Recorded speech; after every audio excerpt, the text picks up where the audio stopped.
As he was leaving the New Yorker, he retired, I believe, in 1976.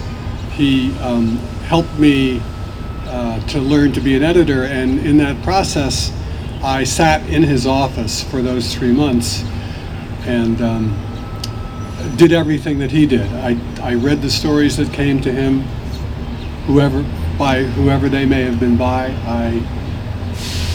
I wrote letters. I edited the stories after they were accepted. I wrote what the New Yorker used to call opinions, but it was all shadow boxing. It never got out of his office. He would look over the work that I'd done and make some very kind and helpful comments, and it was an experience beyond description.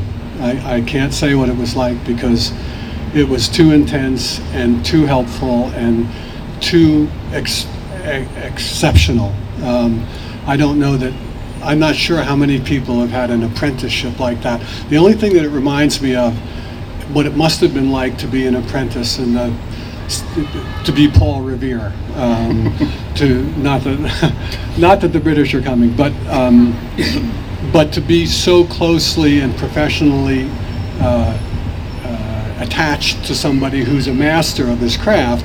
It seemed extraordinarily old-fashioned and very lucky. And when did he say that you were ready to go out sort of on your own, to let your work out of the office? It started in a very small way.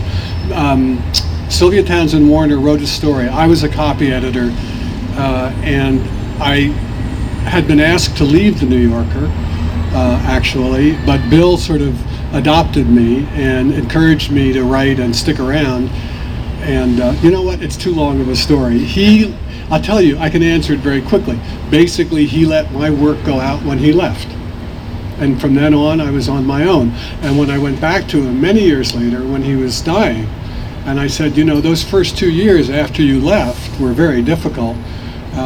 There were others in the fiction department and in the New Yorker who weren't that happy about my presence there. And you should have warned me. It was really scary. And he said, I knew you'd be all right.